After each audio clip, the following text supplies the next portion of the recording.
वृंदावन से यही कोई 1 डेढ़ घंटा चलने के बाद हम लोग भरतपुर में इंटर होते हैं। और जैसे ही भरतपुर में घुसे हमको एक चाय नाश्ते की और बढ़िया दुकान दिखी, जहाँ पे गर्मा गर्म जलेबियाँ थी, इमरती थी और 2-3 तरह की कचौड़ियाँ थी। तो सोचा कि पार्क में बहुत समय लगेगा, इसलिए पहले जो है पेट भर लिया जाए। तो हम लोगों ने चक्के कचौड़ियाँ खाई, जलेबी भी खाई, चाय पी और उसके बाद फिर हम लोग जो है पार्क की तरफ यानी केवला देव नेशनल पार्क की तरफ आगे बढ़ते हैं। केवला देव पार्क तक हम लोगों को करीब 1.5 घंटा लगा और 1.5 घंटा चलने के बाद हमें केवला देव का जो मुख्य द्वार है वो दिखाई दिया। बहुत दिनों से प्रतीक्षा थी, बहुत दिनों से मन था कि केवला देव राष्ट्रीय उद्यान, जिसको भरतपुर वर्ल्ड सेंचुरी भी कहा जाता है, वहाँ पर हम लोग आगे बढ़े और गेट नंबर 2 पर जाकर सबसे पहले हमने गाड़ी पार्क की और उसके बाद हम लोग सीधे आ गए टिकट विंडो पे। यहाँ पर टिकट विंडो पर 155 रुपये पर हेड के हिसाब से टिकट थी, शब्द की टिकट नहीं पड़ी। तो हम 3 लोगों ने सबसे पहले टिकट ली। हालाँकि रिक्शा हम लोगों को नहीं चाहिए था, 800 रुपये रिक्शा था, 1200 रुपये तांगे का था और गाइड का 800 रुपये। तो ये सारी चीज़ें हम लोगों ने ना लेके और सीधे दम उठाई कि चलो हम लोग पैदल ही चलते हैं।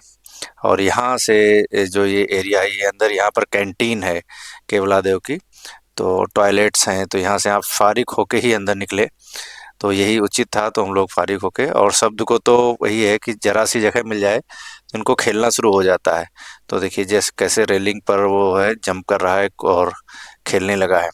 और यहाँ से सीधे फिर हम लोग ई रिक्शा नहीं लिया, हालांकि ई रिक्शा बहुत थे, बट ये हम लोग इतना घूम चुके थे कि ये सारी चीज़ें अब हमारे बजट में बहुत ज़्यादा नहीं समाहित हो पा रही थी। लेकिन खैर वापसी में हमने ई रिक्शा लिया भी था, लेकिन इधर से हमने सोचा कि हम लोग पैदल ही चलते हैं और गाड़ी पार्क करने के बाद हम लोग यहाँ से पैदल निकल लिए। पैदल भी काफ़ी समय था हम लोगों के पास और पैदल चलने वाले लोग बहुत थे हमारे आसपास में।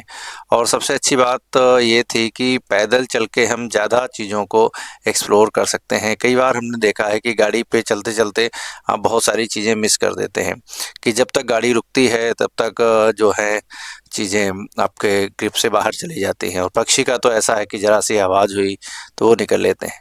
तो खैर गाड़ियाँ हम लोगों ने अच्छी सी पार्किंग में अच्छे से व्यवस्थित खड़ी की और उसके बाद हम सारे लोग केवला देव के अंदर प्रवेश करते हैं। और तो चलिए देखते हैं इसमें क्या है आज।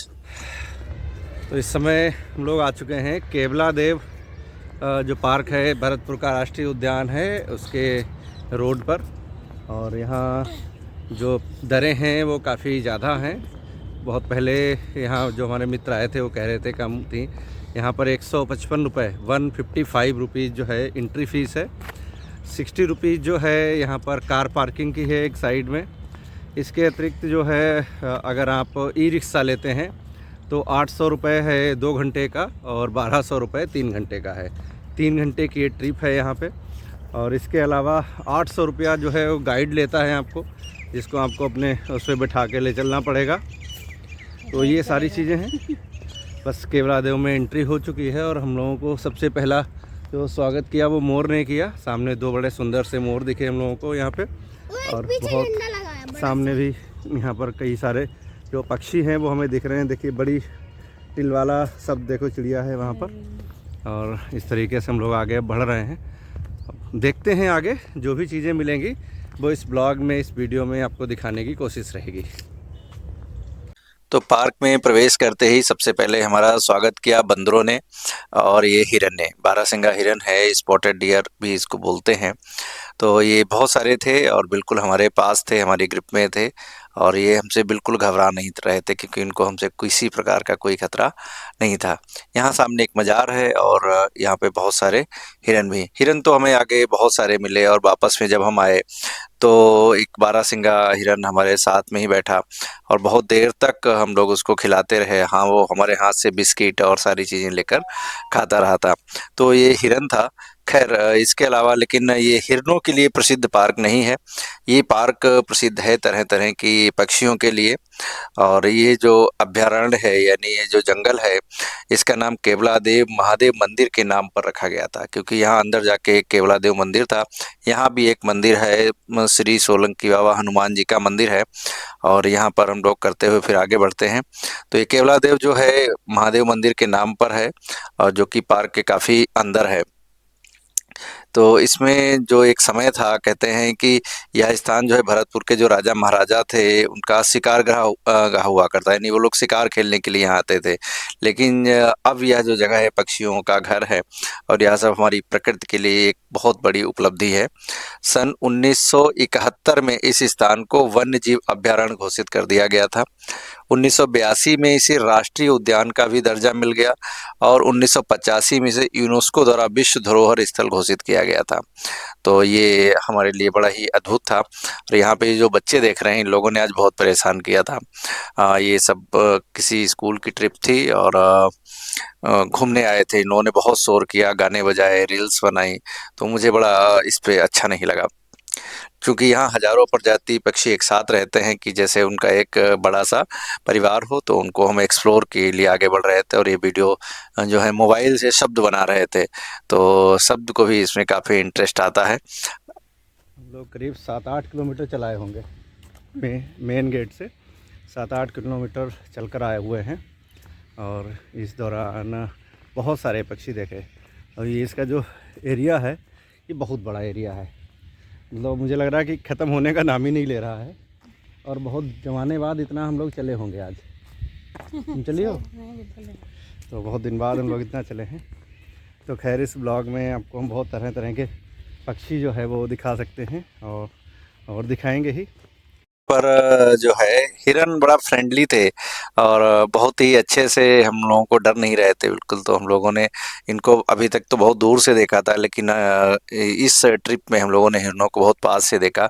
एक कैंटीन के पास एक बच्चा था जो इस तरीके से नमकीन दी हुई वो खा रहा था।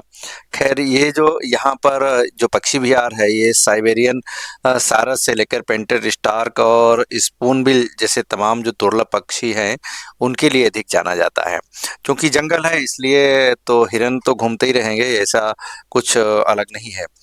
यहाँ की जो भौगोलिक स्थिति है वो ये है कि यह उद्यान लगभग 29 वर्ग किलोमीटर क्षेत्र में फैला हुआ, जो कि एक बड़ा जगह है। प्राकृतिक रूप से यह एक वेटलैंड है, मतलब जिसमें झीलें हैं, घास के मैदान हैं, और दलदली क्षेत्र भी शामिल हैं, मतलब जहाँ पर बहुत सारे पक्षी रह सकते हैं। भरतपुर का मौसम जो है सर्दी में काफ़ी अच्छा होता है, लेकिन गर्मी में अत्यधिक गर्म हो जाता है।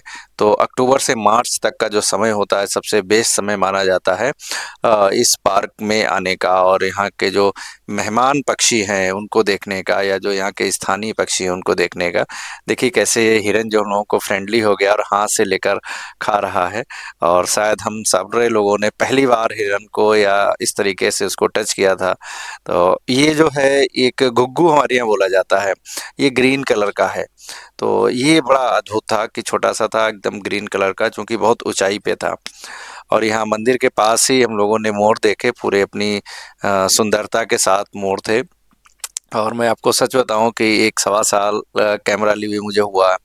तो इससे पहले हमने बहुत सारे मोर देखे, लेकिन हमें ये दुःख था कि अपने कैमरे में मोर को कैद नहीं कर पाए। तो हमारी एक उपलब्धि ये भी रही इस ट्रिप में कि हम इस मोर की सुंदरता को अपने कैमरे में जो थे कैद कर पाए हैं। तो ये बड़ा सुंदर मुझे मोर लगा यहाँ पे। इसके साथ ही बंदरों ने तो बड़ा गदर जोता, बंदर बड़े साथी रहे। और ये देखिए तोता और तोती दोनों बेचारे, जैसे हमारी एनिवर्सरी है वैसे ये भी अपने प्रेम मग्न हैं।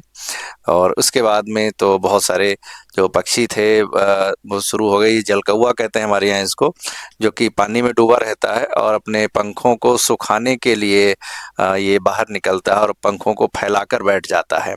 तो ये बड़ा अद्भुत था इसके लिए, यहाँ पर इसको देखना इस रूप में कि कैसे बहुत देर तक ये ताकता रहता है बैठ के।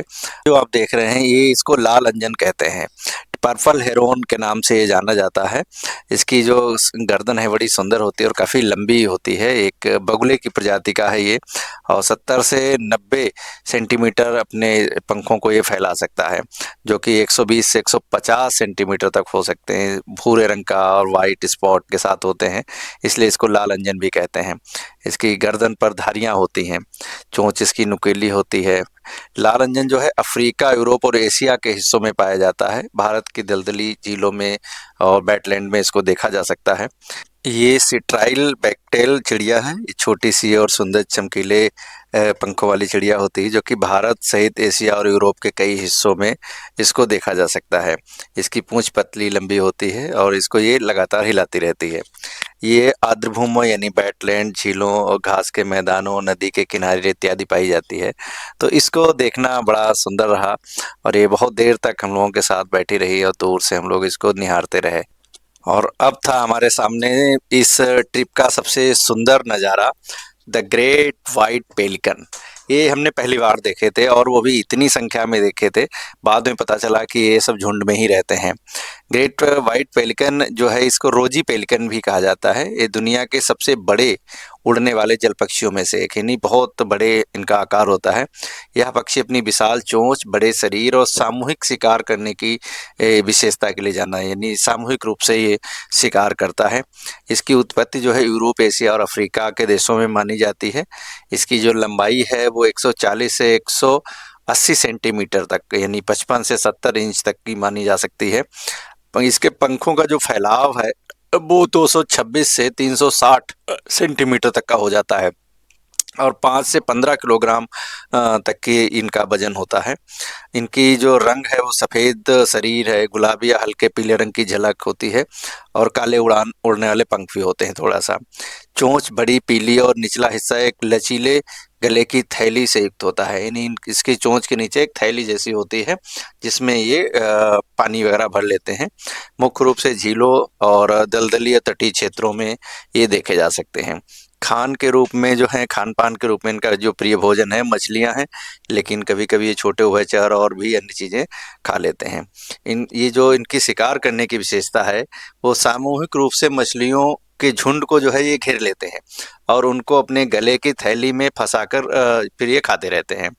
ये जो पक्षी है गर्मियों में यूरोप, एशिया में जाकर प्रजनन करता है और सर्दियों में अफ्रीका और भारतीय उपमहाद्वीप की ओर प्रवास करता है। इसका जो प्रजनन और जीवन चक्र है वो अप्रैल से जून तक का माना जाता है। इनका जो घोंसला यानी रहने का स्थान है ये मिट्टी, टहनियों, नरकट से बने बड़े घोंसले ये बनाते हैं। ये जो है एक बार में 1 से 3 तक अंडे देते हैं और अंडे को सेने की जो विधि है इनकी वो 29 से अवधि जो है वो 29 से 30 दिन की हो सकती है। इनका जो जीवन काल है 15 से 25 वर्ष तक जंगल में और 50 वर्ष तक कैद की स्थिति में हो सकता है। यूनेस्को में इसको कम चिंताजनक पक्षी के रूप में मान्यता मिली है और जो है जल प्रदूषण, निवास स्थान की हानि और अवैध शिकार और जलवायु परिवर्तन के चलते जो है इनका काफ़ी नुकसान भी हो रहा है। ये जो पक्षी है जिसको हम लोग अभी देख रहे थे, भारत में केवलादेव राष्ट्रीय उद्यान भरतपुर यानी कि जहाँ इस समय हम लोग हैं वहाँ के अलावा चिल्का झील जो कि उड़ीसा में है, इसके अलावा जो वेटलैंड्स है गुजरात, राजस्थान और असम के जो वेटलैंड्स हैं वहाँ पर पाया जाता है। इसके भारत के अलावा जो है अफ्रीका, दक्षिण यूरोप, पश्चिम और मध्य एशिया के आसपास ये जो है पेलिकन पक्षी जो है पाया जाता है। पेलिकन एक्चुअली कई प्रकार के होते हैं लेकिन ये है ग्रेट वाइट पेलिकन। ये जो पक्षी है अपनी चोंच की जो थैली होती है इसमें 3 गैलन यानी कि करीब 11 लीटर तक पानी और उस मछलियाँ जमा कर सकता है। इसके जब ये उड़ता है तो यूवी वाला वी आकार की संरचना लेता है और समूह के साथ उड़ता है, जिससे क्या होता है इनकी जो ऊर्जा है, जो एनर्जी है वो बचती है।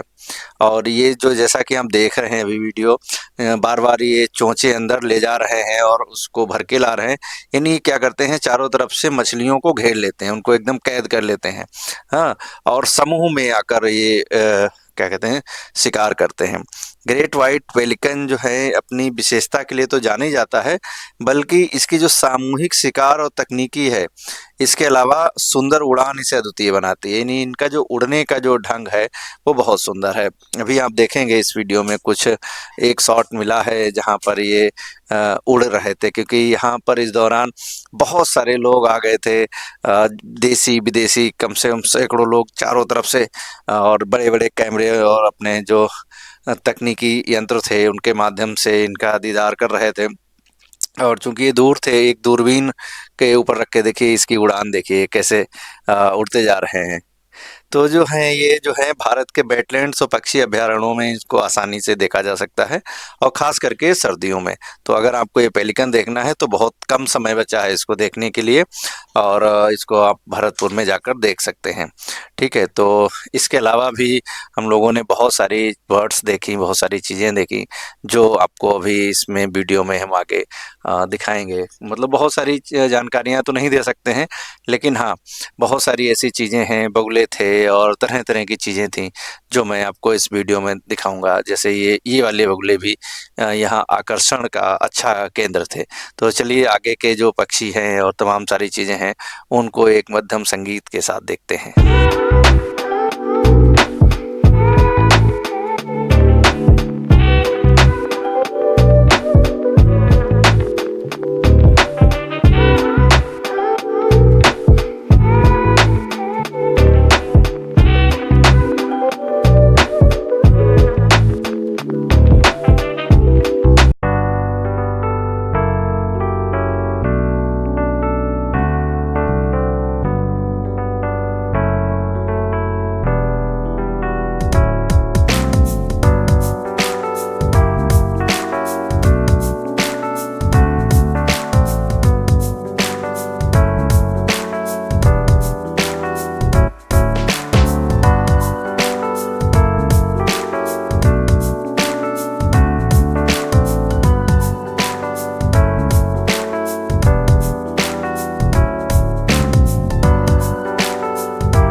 करीब 7-8 किलोमीटर चलाए होंगे मेन गेट से 7-8 किलोमीटर चलकर आए हुए हैं।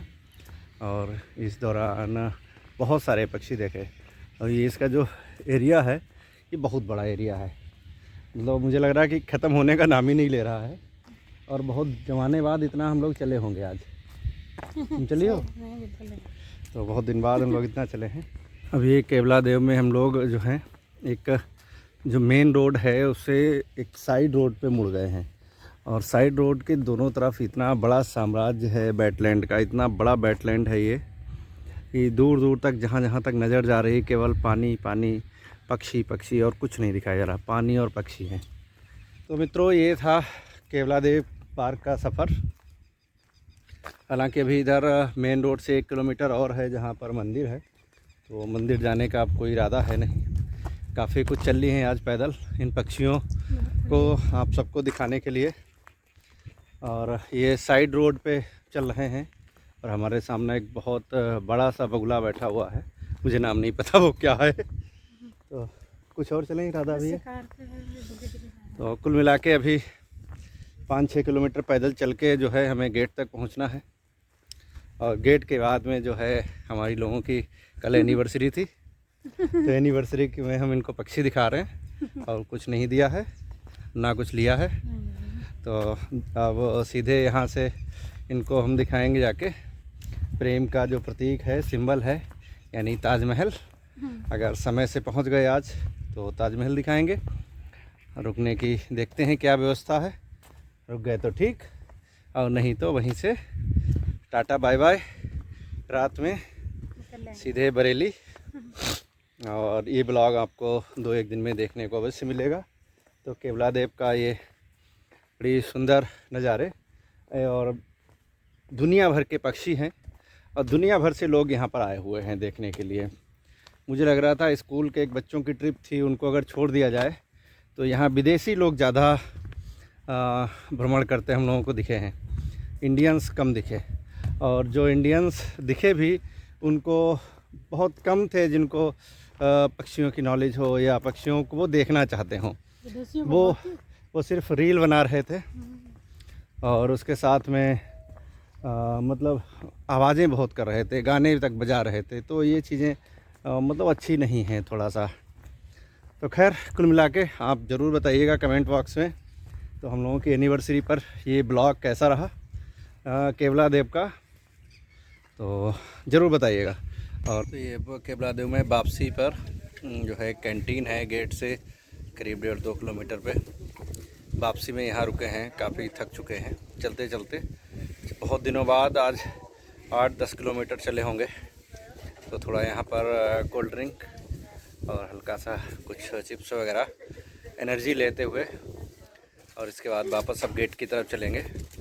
हमारे सामने ये लोग भी जो हैं बैठे हुए, ये देखो शब्द जो हैं क्या लेके आए हैं, ये लोग भी पी रहे हैं और शब्द भी कुछ लेकर आए हुए हैं। क्या लाए हो शब्द? कुरकुरे। कुरकुरे हैं और क्या है? हाँ और ये कोल्ड ड्रिंक। अच्छा ड्यू है। तो आप थके तो नहीं हो? मज़ा आया? हाँ। क्या देखा? मैं डियर देखे। हाँ और भी